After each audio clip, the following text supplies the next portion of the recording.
krīzes situācijas var būt pēkšņas. Tas, cik ātri no tām atgūsimies, ir atkarīgs no mūsu gatavības. Kā sagatavoties krīzēm laicīgi un kādi ir labākie paņēmieni to pārvarēšanā, par to raidījumu podcastu sērijās Droši ir zināt. Esiet sveicināti podkāstu Droši ir zināt klausītāji. Mans vārds ir Kārlis Ruķis un es esmu portāla Sarks.lv redaktors. Vairumam pasaules iedzīvotāju atskaites punkts Krievijas agresijai pret Ukrainu ir 2022. gada 24. februāris. Tomēr patiesībā karš sākās daudz agrāk, 2014. gadā, līdz ar Krimas okupāciju un iebrukumu Ukrainas Donbasā. Paši Ukraiņi saka, ka par savu neatkarību cīnās jau 10 gadus. Šajā cīņā, kopš Krievijas agresijas agrīnās sākuma 2014. gadā, līdz ar Ukrainas aizstāvjiem ir kopā arī Nacionālo bruņoto spēku vecākais eksperts starptautiskās militāra reliģiskās sadarbības jautājumos, kapelāns un mācītājs Elmārs Pļaviņš. Kā šajos kara gados mainīsies Ukrainas sabiedrība, tās attieksme pret savu valstu un agresīvo kaimiņu, un par to, kā kara laikā saglabāt savu morālo spēku un apņēmību, lai turpinātu cīņu par brīvību, par to mēs runāsim turpmākajās minūtēs. Es sveicināts, Elmār. Sveiki! Kāpēc tu 2014. gadā devies uz Ukrainu? Kāpēc tev pašam personīgi tas bija svarīgi un galu galā, ka tu sieva par to teica? Vai nebija tā, ka bija bail īstenībā pat tevi laist tur? No sieva jau no 97. gada viņai visu laiku ir baila, vairāk vai mazāk, jo pirmie braucieni uz Bosniju, tad uz Kosovu un tad Afganistāna, jeb Irāka pirmā, tad Afganistānā, Āfrika vēl pa ceļam, pa vidu. Un tad tieši Irākā es satikos 2007. gadā ar Ukraiņu karavīriem. 14. gada beigās viņi man zvana, vai es kā virskapelāns nevaru kaut kā palīdzēt ar zābakiem, ar citām lietām viņiem nepieciešamām Donbasā. Un no 15. gada ar bruņoto spēku komandieru svētību un ministra un ārlietu ministrijas milzīgu atbalstu. Mēs tā ļoti intensīvi sākām palīdzēt, strādāt. Toreiz, kad es uzrunāju tos latviešu uzņēmējus, visi teica, tas nav mūsu karš, beidziet. Viņi joprojām, viņi toreiz dzīvoja ļoti dziļā tādā propagandā, teiksim, Krievu. Ļoti labi jau bija, teiksim, Putins izstrādājis to schēmu, kādā veidā Eiropai aiztaisīt muticiet un kā arī prātus pavērst uz citām lietām caur ekonomiku un biznesu un arī informatīvo lauku un tā. Viņi jau baidījās toreiz? Protams, latviešu uzņēmēji. Viņi nevis baidījās, bet viņiem pirmkārt bija sadarbība daudziem ļoti cieši ar Krieviju. Otrkārt, viņi visi kā viens gandrīz runāja, ka tas nav mūsu karš. Kāds karš, paši vainīgi tie Ukraiņi un tā tālāk, visa tāda leksika. Līdz ar to pirmo palīdzību es vairāk no Zviedrijas, no Francijas, no Vācijas draugiem, arī no baznīcām, no labdarības organizācijām mēs mēģinājām dabūt. Un tā kaut kādi 8 gadi, 1,5 miljonu mēs savācām. Bet tā skaitā arī bruņoto spēki, mēs iesaistījāmies arī Latvijas atbalsta sociālos projektos, kā piemēram caur zemesardzi mēs devām visādas humānās kravas, kas atnāca, teiksim, drēbes vai pārtika, un tad zemesardzes dažādas vienības izdalīja pa visu Latviju.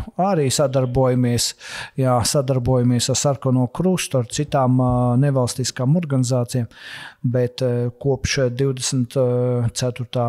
februāra 22. gada tad jau pilnīgi cits skatījums. Bet jebkurā gadījumā tu arī kopš šī paša kara sākuma tur esi bijis biežs viesis un palīgs un atbalsts Ukrainas aizstāvjiem. Ja tu salīdzināt, arī noteikti esi kontaktējies arī ar šiem cilvēkiem, kas tur vienkāršiem cilvēkiem, kas dzīvo tajā Ukrainā, kā viņi, ja tu varētu salīdzināt toreiz 2014. gadā skatījās uz to Krievijas agresiju, kas bija pašā iedīglī un sākumā, un to, kāds ir tagad tas viņu skats pret šiem procesiem šobrīd. Un vai faktiski tu redzi, ka šo te gadu laikā starp pirmo un otro agresiju, kā ir mainīsies pati Ukrainas sabiedrība? Pirmkārt, tur ļoti austrumos, kur pirmā iebrukuma fāze sākās no Krievijas puses un Krima. Tur ļoti daudz krievisku runājušie un arī virsnieki, kas strādāja, principā bija tāpat, kā es te teicu par Latvijas uzņēmumiem, ka viņi dzīvoja pilnīgi citā informatīvā laukā, viņi lasīja krievu presi, viņi klausījās krievu raidījumus, lasīja krievu daļu literatūru un tā tālāk. Pie uzbrukuma un Slovjanskas okupācijas un austrumu visām tām cīņām austrumos Ukrainā. Piemēram, viens uzņēmējs, gaļas kombināta liels tāds inženieris un ļoti labi arī saprata lietas, kā šīs desas un gaļu produktus taisīt Ukrainas sabiedrībai, kad ienāca Krievi tajā Slovjanskā un okupēja daļu Slovjanskas, ja principā uz pāris mēnešiem visu Slovjansku, tad pēc atbrīvošanas, kad Ukraiņu karavīri ienāca un palīdzēja daudz ko sakārtot, arī tajā uzņēmumā atnest atpakaļ nozagtās ierīces, tad viņš teica, man ir pilnīgi kā krievam, kā etniskam krievam mainījusies attieksme. Un austrumos tie, kas saskārās visi civiliedzīvotāji ar Krievijas neģēlībām, nekas nav mainījies ar 22. gadu, tikai paplašinājās, tikai asāk tas viss notika. Un, piemēram, kā uzņēmējam, mācītājam, godu konsulam Aleksandram Pavenko no Slovjanskas, viņam jau 14. gadā 2 dēlus no baznīcas, pēc baznīcas dievkalpojuma paņēma, smagi nomocīja un nošāva vai sadedzināja un līķus kaut kur paglāba, jeb kaut kur apraka, teiksim tā. Un tas, tie stāsti tādi jau 14. gadā tieši no austrumu frontes civiliem iedzīvotājiem ļoti daudz. Tad viena daļa pie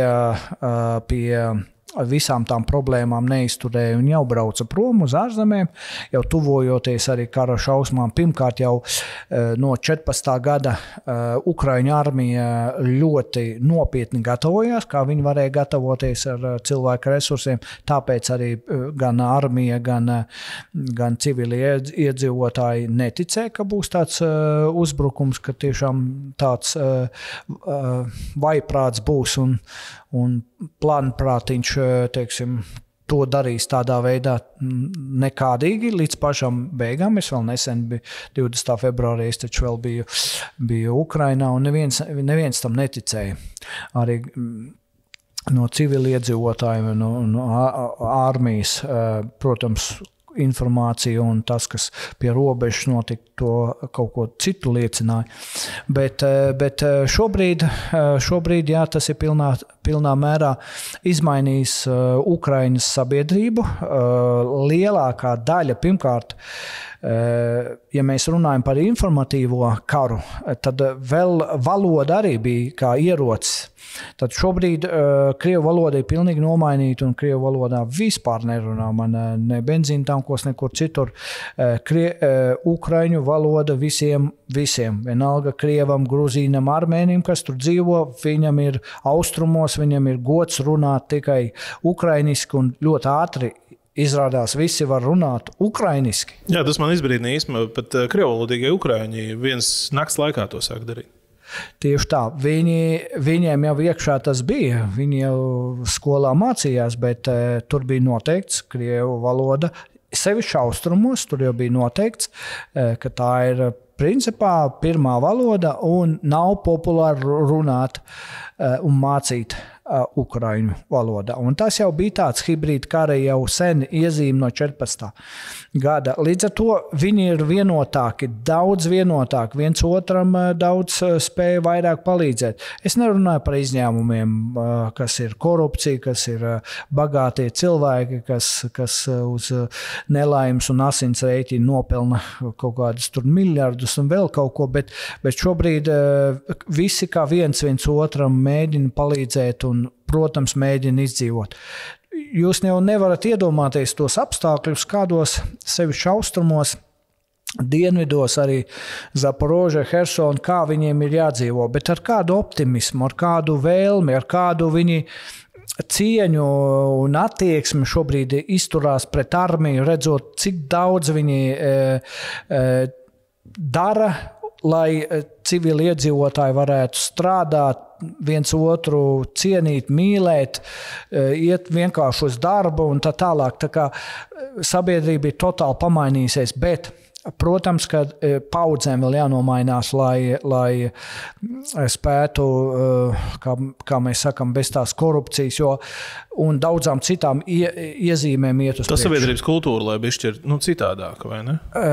Pirmkārt, viņa ir pavisam savādāka, un šie visi gadi no 91. gada, ja mēs gājām uz tādu demokrātiju, uz tādu NATO, Eiropu, tad tur Krievija darīja visu iespējamo, lika savus cilvēkus iekšā visādos amatos, lai iznīcinātu armiju, policiju, lai viss strādātu tikai Krievijas interesēs, un to mēs pie vēlēšanām redzam, kā viņas bija safabricētas un tā tālāk. To jau mēs ar blakus kaimiņam pie Baltkrievijā redzam, kā demokrātija Krievija neļāva viņai attīstīties un brīvībai piedzīvot šiem Baltkrievu cilvēkiem, bet šeit, Ukrainā, mēs redzam vēl vienu iezīmi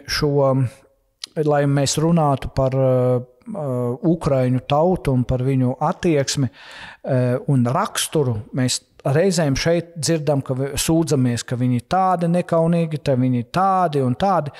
Ja viņi nebūtu tieši tādi, kādi viņi ir, mēs jau sen redzētu, ko jau arī visa Eiropa gaidīja 2-3 dienas, un viņi būs zem Krievijas tupels, viņi padosies. Taču tantiņas no 9. stāva bija uztaisījuši Molotova kokteilīti un meta uz bruņmašīnām, un daudzas citas lietas mēs dzirdam un redzam. Un man viena tantiņa, kura savu mazdēlu pazaudēju. Viņa teica, man ļoti par to viss sāp, bet es nepadošos. Es vēl vairāk nepadošos. Un tādi stāsti ļoti daudzi. Man viņi motivē, viņi ļoti sāpīgi, daudzi tādi stāsti, bet viena no lietām, kas viņus arī tur, tas ir tāda nepareiza garīga lieta, bet tas viņus tur naids, nenormāls naids. Un reizēm tas naids izpaužās arī nepareizā veidā, kad viņi zobs pret zobu. Ja viņiem tur šitā izdara, tad viņi atrod un tur mēģina nepareizā veidā atriepties un tā. Bet tas, kā viņi šobrīd ar to mazumiņu un daudzu munīciju un citu lietu trūkumu spēja pastāvēt un tā izdoma, kā viņiem, viņi šobrīd arī tā kultūra un tie cilvēki, kas ir palikuši, viņi visi dzīvo uz izdzīvošanas tādu spēju. Es pat nevaru iedomāties, kas būs tad, kad karš apstāsies, ko nozīmē, kā viņi relaksēsies, kā viņi posttraumatiskā stresam ies cauri visam tām iezīmēm un problēmām, bet šobrīd viņi ir visi saspringti un viņiem ļoti normāli metro Harkovas stacijās, viņiem ir bērndārs, viņiem ir skola, viņiem ir veikali un viņi pārorientējās un bērni, jaunieši iet pa Ļovu un tur sirēnas pilnā sparā auro viņi vienkārši visi. Un es vienam apstādu jaunietim prasu, tu kā reaģē uz to? Te katru dienu tas ir 3 dienā, ko tu man darīt? Ka būs lemts, tad būs lemts. Dažkārt ir tādas pat no jauniešiem atbildes. Vecāki cilvēki reizēm tad gudrāk skriet tomēr uz to pagrabu un tā, un tad arī tas mums jādomā par mūsu. Mēs gan šobrīd nepareizi no preses dienestiem kaut kādā veidā nepareizi tiekam biedēt. Tūlīt karš, nekāds karš te šobrīd nedraud. Un ir miers, bet mums ir jāgatavojas karam. Es arī kādā citā raidījumā teicu, man no 97. gada esot armijas sistēmā, man ir pilnīgi skaidrs, ka gatavoties karam, tas nenozīmē karš, tas taisn otrādāk. civilam cilvēkam pasaka gatavoties karam, tas uzreiz ir šausmas. Ja?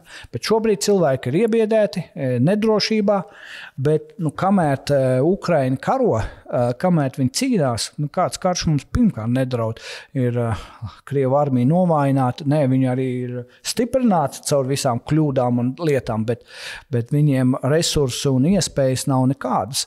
Bet ir tas izaicinājums, lai mēs turpinātu ticēt, turpinātu palīdzēt, turpinātu atbalstīt. Tas ir tā mūsu atbildība. Un izvērtētu kritiski, ko mēs darām ar to informāciju, kuru mēs saņemam, kur mēs lasām, no kā mēs smeļamies. Un tad mēģinām iet uz priekšu. Tu jau te sāki būtībā par tām lietām runāt, bet, ja tā var vaicāt, cik šobrīd pie tās nenormālās situācijas, kādas ir, cik ļoti lielā mērā Ukraiņiem izdodas saglabāt savu veselo saprātu, un kas ir tas, kas tavuprāt palīdz to darīt? Dažiem izdodas, dažiem neizdodas, kā jau vienmēr. Bet, ja tā ģenerāli runājam, kāds ir tavs iespējas? Tā vispārīgi, teiksim, armijas cilvēki spēja motivēties, bet kaut arī ir izaicinājumi ar alkoholu, jo kaut kur tev jārelaksējās, kaut gan tur ir sausais likums noteikts. Viņi jau tur paši māk, laikam, brūvēt diezgan labi. Visu, ko viņi tur māk, tā, bet, principā sausais likums viņiem ir, bet tāpat jau nervi uzdod savu un zāles nomierināt un augsts spiediens, asinsspiediens un daudz citas tādas veselības likstas un problēmas, bet, šobrīd speciālisti, cik var, gan psihologi, gan psihoterapeiti, tur diezgan gan kapelāni, ļoti cieši strādā ar vienībām, ar brigādēm, lai varētu kaut kā palīdzēt.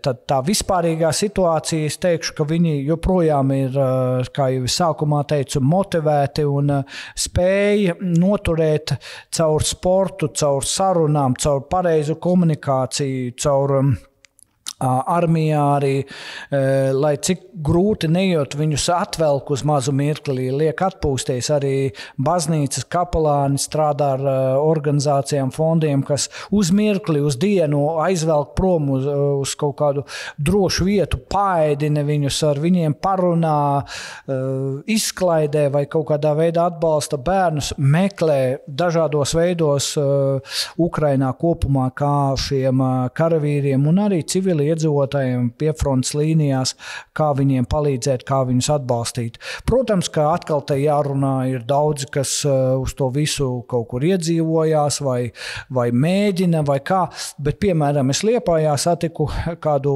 lielu uzņēmēju no Ukrainas, no Robotinas ciema.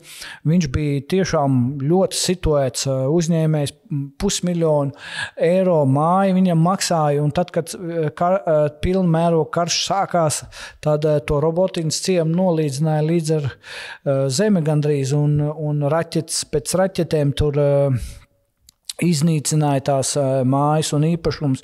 Tā skaitā arī viņa īpašajā smukajā mājā 3 raķetes trāpīja caurumota smuka jauna mašīna, tas vienīgais, kas palika, un tad caur Krieviju bija jābēg, jo vairāk atpakaļ ceļa nebija uz Ukrainu, neļauj neviens, un tad dažādas arī negatīvas lietas viņš caur robežsargiem tieši Krievijas piedzīvoja un tad jau caur Pleskavu atgriezās, un šobrīd Liepājas uzņēmējs viņam darbu ir iedevis ar ģimeni, un 2 gadi jau jūtās kā mājās, un jau meita jau ir 18 gadi iemācījusies latviešu valodu un tā. Un pašiem, protams, vecākiem ir grūtāk iemācīties, bet tā kā daudz ko ir pazaudējuši, bet tieši caur to citu palīdzību, citu atbalstu, Eiropas iesaistīšanos,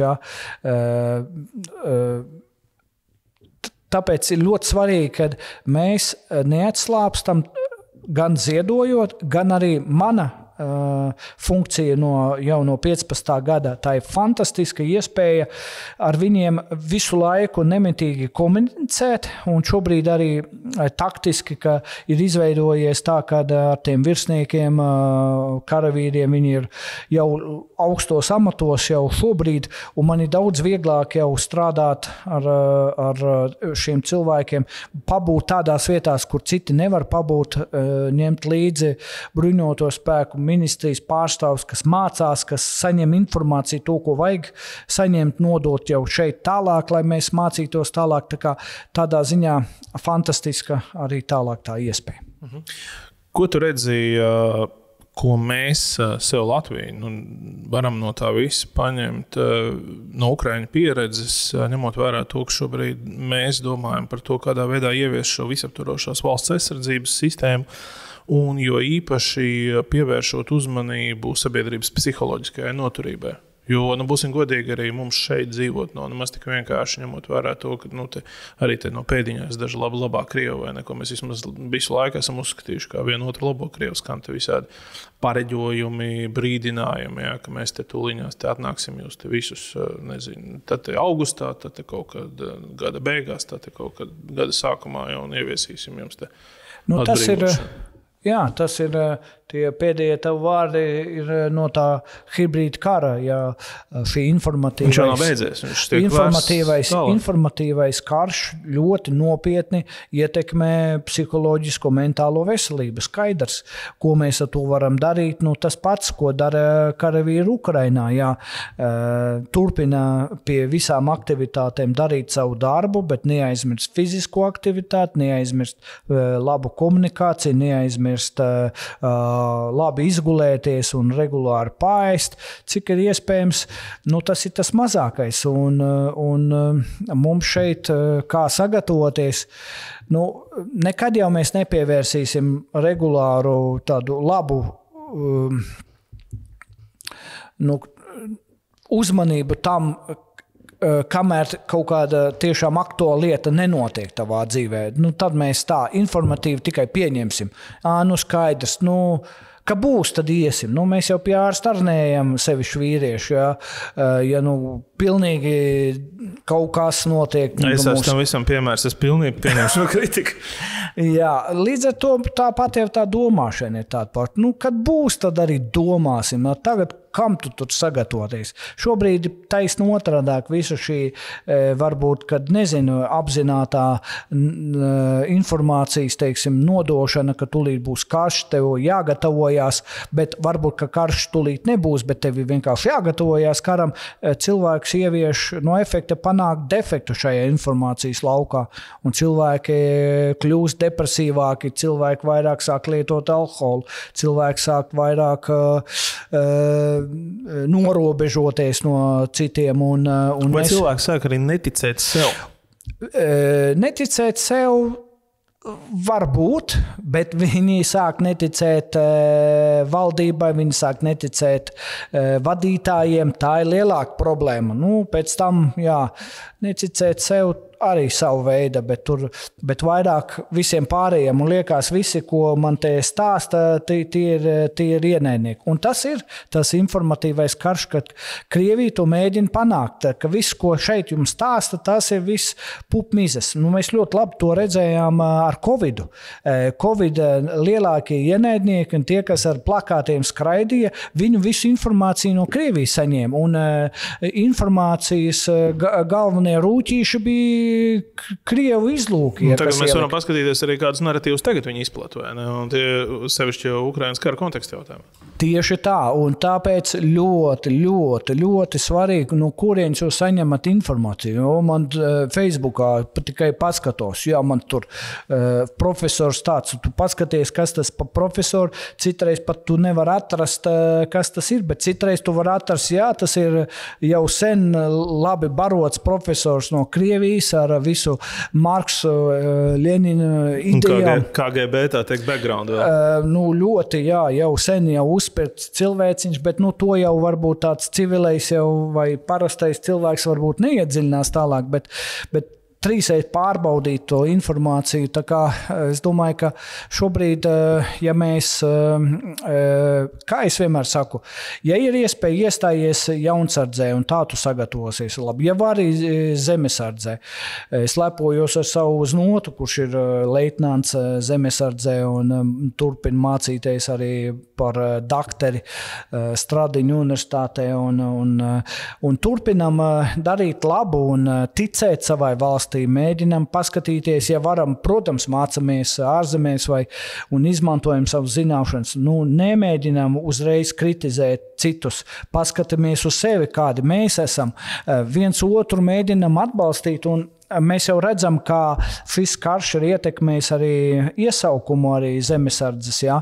Un cik ļoti svarīgi no tā Ukrainas piemēra varam mācīties un arī, piemēram, Somi, viņi visu laiku atcerās ziemas karu, un viņi obligāto dienestu, kā mēs tur saucam, un šobrīd tas saucās bišķi savādāk, mēs teiksim, viņu neatcēla. Mēs viņu atcēlām, un tagad tā ir vienīgā iespēja, kā principā jaunatni sagatavot, nevis tikai pirkstiņu citējus uz kompjūteru, kam arī ļoti liela nozīme pie dronu kara un citām iespējām, bet lai viņš arī būtu fiziski sagatavots, ar to arī mentāli sagatavots un tā. Tāpēc šeit no Ukrainas situācijas mums ir visādā mērā šobrīd, tagad jābrauc uz turieni, jāpaņem viss iespējamais, katrā nozarē, ko katrs var paņemt, nesam uz šeieni, ne jau visu tur tā identiski pārveidosi, bet mums ir jāsaliek, jāgatavojās, un tad arī karš nekad nepienāks. Mēs būsim gatavi. Un Somijas gadījumā viņi bija gatavi atsist, un viņi tā arī okupācija neaizgāja. Un mūsu prezidenta tomēr tie nepareizie vārdi, jūs paliekat savā vietā un es savā vietā, tā bija kļūda. To mēs šobrīd vēsturiski skatāmies. Līdz ar to mēs saprotam, ja mēs padosimies, tad nekas tur labs nebūs. Un Ukraiņi parāda, nekas labs nebūs, ja viņi padosies. Viņiem ir jāizcīna tā cīņa. Caur to arī tas narratīvs, ko viņi saka, mēs cīnamies pa jums, tā ir taisnība, un citiem varbūt tas tā nepatīk. Jā, viņi cīnās pa mums. Mums nav jāizlej savus asins. Un man ļoti patika ārlietu ministrs, Lietuvas ārlietu ministrs, kurš teica, lai nebūtu tā, mīļie, ka mūsu mazbērni ierakumos sēdēs nākotnē un nolādēs mūs, ka mēs nedarījām pietiekoši daudz, lai viņi tur neatrastos. Tieši tā, un tas, ko mēs varam savukārt no savas puses darīt, Elmār, tas ir ziedot naudu, ziedot, apģērbus, ziedot aprīkojumu Ukraiņiem, lai Ukraiņi šo nezvēru spēj savaldīt, sasist un tādējādi garantēt dzīvi mierā gan sev, gan mums, vai ne? Tieši tā, bet ļoti, es šobrīd strādāju ar uzņēmēju mieram, mēs arī šobrīd akciju taisam, jūras spēkos uzņēmēju mieram un jūras spēki. Ukrainai pretdronu aizsardzības sistēmas, ekipējuma lietas nometnē, gan Liepājā jūras spēkiem, gan gaisa spēkiem. Un mēs ar Latviju arī dronu koalīcijas, jo šis te saprašanās memorands tika parakstīts. Arī tas ir, jā.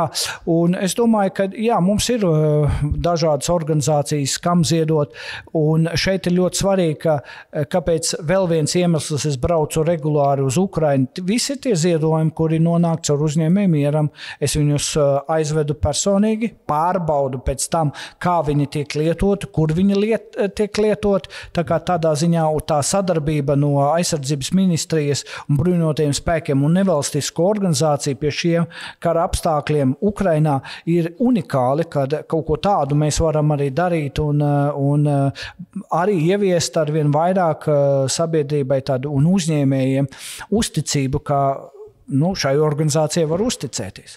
Tieši tā.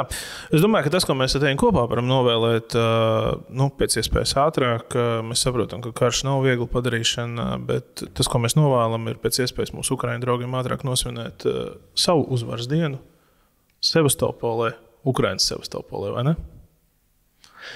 Elmārs Pļaviņš, mūsu viesis bija šodien. Paldies, cienījamie klausītāji, ka klausījāties. Klausieties arī turpmāk mūsu raidierakstus. Droši arī zināt un neaizmirsiet ziedot Ukrainai. Veiksmīgi jums dienu un esiet droši. Paldies!